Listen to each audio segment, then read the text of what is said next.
መሀሌት አይኗን በጨው ታጥባ ብሩክ ቤት ድረስ ሰተት ብላ ሄዳለታለች ማለት ነው። ቀድሞም እንግዲህ ብሩክና መድብል ደግሞ እነሱኝን ሰዎች ለህግ ማቅረብ አለብን እንጂ ዝም ብለን እጃችንን መስጠት የለብንም እያሉ እየተማከሩ ነበረ እና እንደዚሁም እነኚህ ሰዎች እንዴት ነው በህግ ቁጥጥር ስር የምናውለው? በምን መንገድ ነው ልናገኛቸው የምንችለው? ሰዎቹ ከባድ ሰዎች ናቸው እያሉም እየተመካከሩ ነበረ ማለት ነው። ነገር ግን ወይዘሮ መሀሌት ይቅርታ ጠይቃለሁ በማለት ሰተት ብላ ብሩክ ቤት ድረስ ሄዳላቸዋለች ማለት ነው። እንግዲህም እነሱ ሩቅ እንዳሄዱ ስራ አቅልላላቸዋለች ማለት ነው።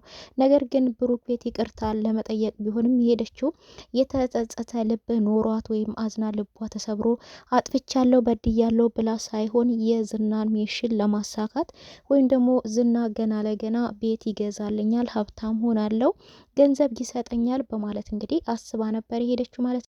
ሰላም ጤና ይስጥልኝ ውድና የተከበራችሁ የቻናሌ ቤተሰቦች ሁላችሁም ሰላም ብያለሁ። በያላችሁበት ዓለም ዳርቻ ሰላማችሁ በዘት ትረፍረፍ ይበልኝ እያልኩኝ ለቻናል አዲስ ሆናችሁ ሰብስክራይብ አድርጉ፣ ነባሮች ደግሞ ስለምታበረታቱኝ ከልብ አመሰግናለሁ ማለት ነው።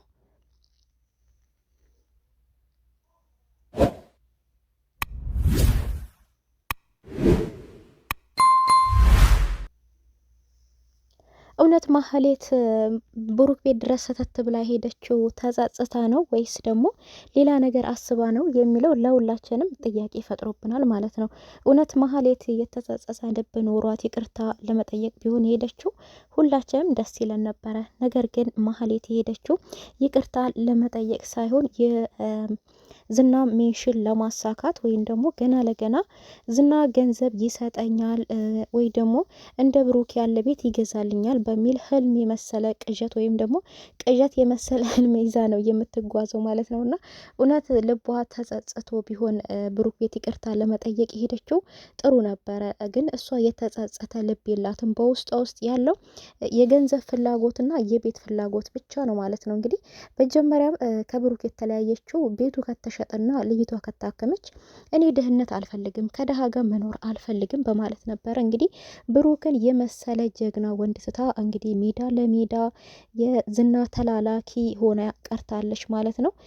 እንግዲህ ይፍራታም ተመለሽና ይቅርታ ጠይቂ ብላት ነበረ።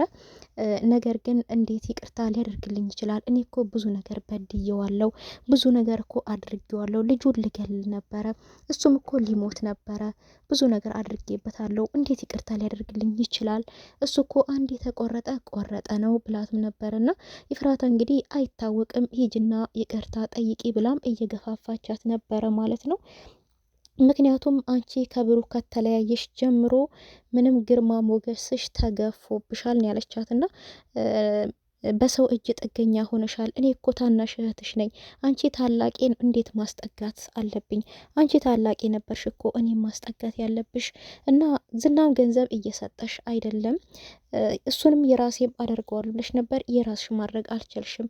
ካሌም ሞሲሳም የራሴን አደርገዋለሁ ስትይ ብሩክ አምልጧል። ስለዚህ አሁን ምንም መፍትሄ የለሽም። ሂጂና ብሩክን ከልብሽ ይቅርታ ጠይቀሽ ኑሪ ነበር ያለቻትና እሷም ይቅርታ የሚያደርግልኝ አይመስለኝም፣ ነገር ግን ዝናም ተመልሽና ይቅርታ ጠይቂ ብሎኛልም እያለች ነበረ ማለት ነው። ይኸውልሽ እኔ ተመልሽ ያልኩሽና ዝና ተመልሽ ያለበት መንገድ የተለያየ ነው። እኔ ተመለሺ ያልኩሽ ከልብሽ ይቅርታ ጠይቀሽ በሰላም አብረሽ እንድትኖሪ ተከብረሽ የድሮዋ ማህሌት ሆነሽ ተከብረሽ እንድትኖሪ ነው የምፈልገው። ዝና ግን ተመለሽ ያለሽ የራሱን እጅግ ነገሮች ለማስተካከል ነው ያለቻት እና እውነት ነው ኢፍራታ በጣም ተለውጣለች፣ አስተዋይ ሴት ሆናለች። እንግዲህ ከታላቅየዋ ከማህሌት የበለጠ ኢፍራታ በጣም ተለውጣ ማህሌት ልታጠፋ የምትሄደውን ነገር ሁሉ እያስተካከለች ነው የምትገኘው ማለት ነው። ማህሌት ግን አሁንም አልተኛችም ማለት ነው። እና ክፋቷ እንደቀጠለ ነው። መቼ እንደምትማር ግን አናቅም።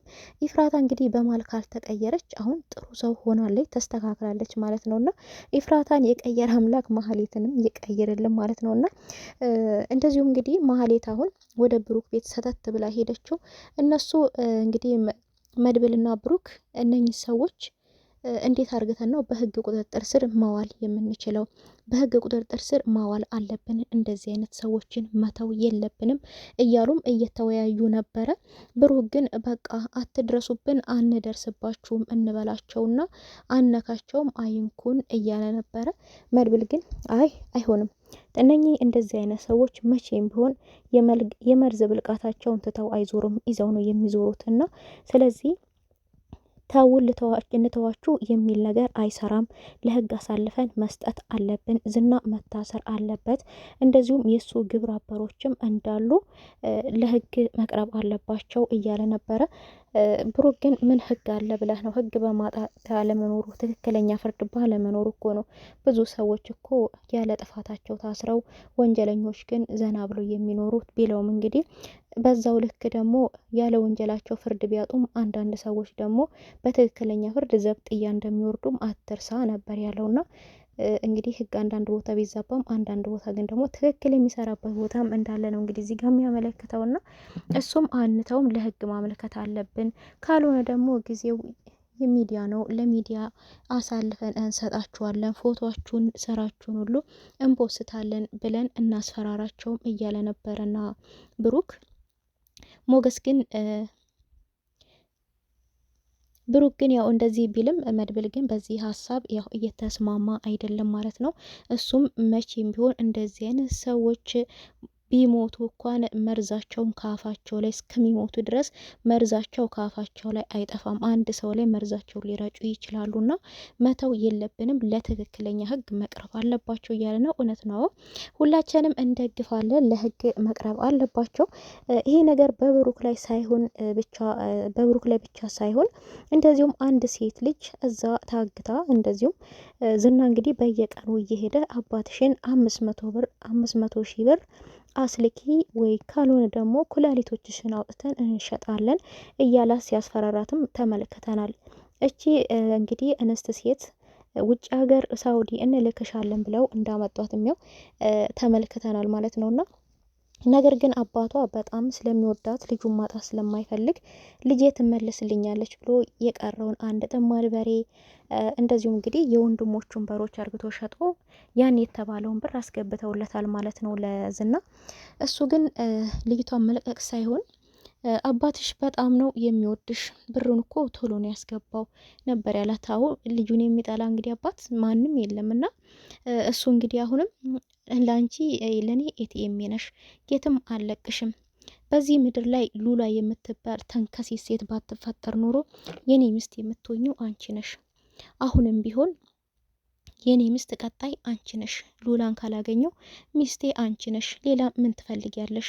የሚያስፈልግሽን ቤት ይሰጥሻል፣ የሚያስፈልግሽ ኑሮ ትኖሪያለሽ የኔ ሚስት ሆነሽ በማለት ነበር ያላት። እሷ ካልፈለኩህስ ብትለውም እንግዲህ ካልፈለኩህስ የሚባል ነገር የለም፣ እኔ ከፈለኩሽ በቂ ነው ያላት። እና እንግዲህ በሉላይ ላይ እየተካሄደ ያለው ነገር በዚች በሴት ላይም ደግሞ ሊካሄድባት ነው ድጋሚ ማለት ነውና ስለዚህ እነኚህ ሰዎች የሚሰሩት ወንጀል ነውና እውነትም መድብል ለህግ ተላልፈው መሰጠት አለባቸው ነው ያለው።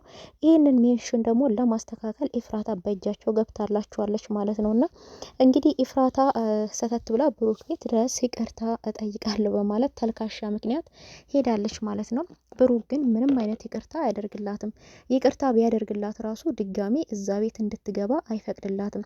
ምክንያቱም የሰው ልጅ ጠላቱን በብብቱ ታቅፎ መቀመጥ አይችልም ማለት ነውና ለልጁም አስጊናት፣ ለሰራተኛውም ደግሞ በጣም አስጊናት ማለት ነውና ብሩክ አዲስ ህይወት ሊጀምር እንግዲህ ተሽሎት ሲነሳ አዲስ ህይወት ለመጀመር ያው ደፋ ቀና እያለን የሚገኘው ወንድሙ መድብልም እንደዚሁ ወንድሜን እድረዋለሁ ለወግ ለማድረግ አበቋለው እያለ እንግዲህ እያወሩ ተመልክተናል ማለት ነው። ሁላችንም የብሩክን ሰርግ እኮ ለመብላት ተዘጋጅተናል ማለት ነው።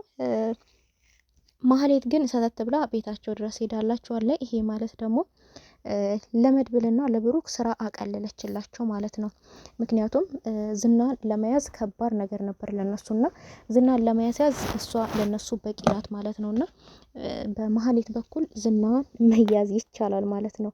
ለራሷ ለህይወቷ ስትል ድጋሚ በራሷ እጅ ለመታገት ሄዳለች ማለት ነው።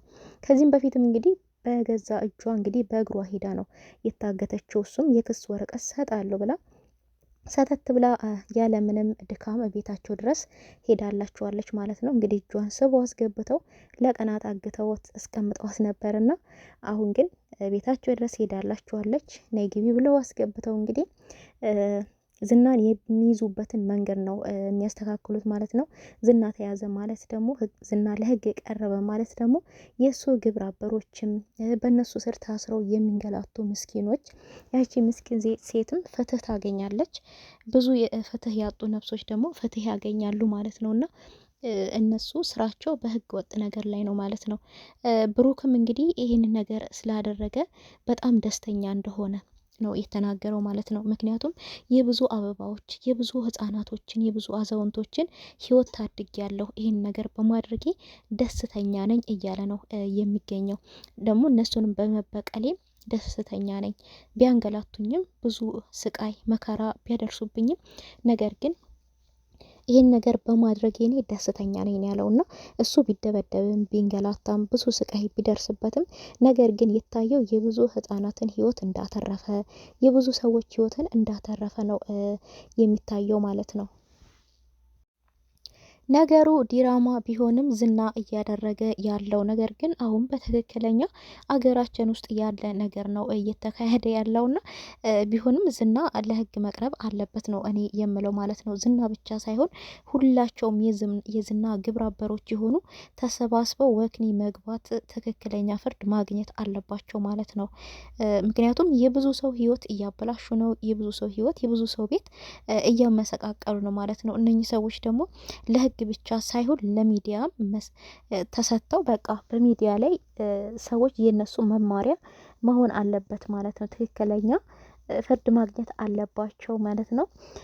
ማህሌት እንግዲህ መጨረሻው ምን ይሆን የሚለው በጣም ከባድ ነው። የማህሌት ነገር ማለት ነው እንግዲህ ወደ ትክክለኛ ማንነታቸው ያልተመለሱ እስካሁን ማህሌትና ዝና ብቻ ናቸው ማለት ነው። እንግዲህ ኢፍራታ ድሮም ሁለገብ ናት። ገንዘብ ታየች ፊቷ ይበራል ማለት ነው። ፊቷ ፈገግ ይላል፣ ደስተኛ ናት ገንዘብ ስታይና ብቻ ገንዘብ ያሸንፋታል ኢፍራታን። ቢሆንም ደግሞ አሁን የሞገስን ህይወት መታደግ ችላለች። አንደኛ፣ ሁለተኛ ደግሞ የመድብልን ህይወትም ታድጋለታለች ማለት ነው። ምክንያቱም ባለፈው መድብል እንግዲህ መድኃኒት ልታጠጣው ጠርታው ነበር። ይሄም እንግዲህ የዝና ስራ ነው። መድብል ግን ስለነቃ እሱ ሊጠጣ ሲል እሷ እጇ እየተንቀጠቀጠ ነበረ። እንግዲህ መጨረሻ ላይ ምን ሆነሽ ነው ሲላትም እሷም መድኃኒት ብለዋለች። እና ይሄን ነገርም ደግሞ ዝና እንዳስገደዳት ይህን ንግግር ካላደረገች እንደሚገላት በግዴታ እንደሆነ ለመድብል ነግረዋለች ማለት ነው። መድብልም እንግዲህ እሱኑ ራሱ እና መድብል ሞቷል አውጣና ጣልበይና ጥሪው ካልሆነ ለህግ አመለክታለሁ በይው ነበር ያላትና እሷ ግን ደውላ ስትነግረው እኔ ሬሳንሺ ነኝ ወይ አንቺ ራስሽ ከእህትሽ ጋራ አውጥተሽ ትጥይዋለሽ ነበር ያላትና ሆኖም ግን እሱ ብቻ ሳይሆን እሷ መጨረሻ ላይ እንደምትወገድ ነበረ እንግዲህ ከግብረ አበሮቹ ጋር እያወራ ያለው ከነ ካሌብ ሞሲሳ ጋር ማለት ነው። ቢሆንም የእሱን ህይወት ልታተርፍለት ችላለች ማለት ነው። የመድብልን ህይወትም አተርፋለታለች። ዝናም ደግሞ ለሳምንታት ያህል ታስሮ ያው እውነቱን ባይናገርም ነገር ግን ለሳምንታት ያህል እየተደበደበ እየተንገላታ ነበረ። ምንም ፍንጭ ሳይሰጥ ግን ማምለጡ ሁላችንም ቆጭቶናል ማለት ነውና ብሩክ በሱ መንገድ ፍንጭ ይገኛል ብለን ነበረ። ግን በሱ ምንም ፍንጭ ባይገኝ ራሱ መድብል ጀግናና ጎበዝ ጠንካራ ወንድ ስለሆነ ወንድሙን በገባበት ገብቶ ሊያገኘው ችሏል ማለት ነው። እንግዲህ ጓደኛውም ምስዋት ከፍሏል፣ በጥይትም ተመቷል። ሞትም ቢሆን እንግዲህ እንደዛ ነውና ወንድሙ ግዴታው ነው። ጓደኛው ግን ራሱን አሳልፎ ሞትም ቢሆን እንግዲህ በሚወዳት ጓደኛው ጨክኖ በፊት እንግዲህ በጣም ፈሪ ነበረ። ይሄ ደግሞ ፈሪ ያደረገው ሉላን በጣም ስለሚወዳት ከሷ መለየት ስለማይፈልግ የሆነ ነገር መሆን አይፈልግም እና ያ ነው ፈሪ ያደረገው። መጨረሻ ግን በቃ ጨክኖ ወንድማችንን ጓደኛችንን ማግኘት አለብን፣ እኔም ነጻነቴን ማወጅ አለብኝ፣ ንብረቴን ማስመለስ አለብኝ ብሎ ወስኖ የተነሳው ማለት ነው። እንግዲህ ብሩክ ነጻ ቢወጣም አሁን ግን በጣም አሳሳቢ ደረጃ ላይ ያለው የሞገስ ንብረት ነው ማለት ነው። ሞገስ እንግዲህ ንብረቴን አስመልሳለሁ ብሎ በተስፋ ተሞልቶ ነው የሚገኘው። እንደዚሁ እንግዲህ ደላላ የእሱ ጠበቃውም በቅርብ ንብረቱ እንደሚመለስለት እየነገረው በተስፋ እየሞላው ይገኛል ማለት ነው። ይሄ ነገር ግን ሉላ ጠንቅቃ ስለምታውቀው ይሄ ደስታ ብዙ እሷን አልመሰጣትም ማለት ነው። እና የእሱ ንብረት በጣም አሳሳቢ ደረጃ ላይ ነው ያለው። ይህን ሁሉ እንግዲህ ያደረገችው የማህሌት ስራ ነው የማህሌት ስራ ነው። ነገር ግን ስልክ በመደወል ይቅርታ አድርጌልሃለሁ የራቁት ቪዲዮን የርቃን ቪዲዮን ስለለቀክብኝ ነበር ያለችውና እሱም ተጸጽተሽ ከሆነ ጥሩ ነበር ያላትና በቀጣይ እንግዲህ ዝና ይታገት ይሆን ምን ይፈጠራል የሚለውን ይዤላችሁ እመጣለሁ። እስከዛው ድረስ ቸር ሰንብቱልኝ።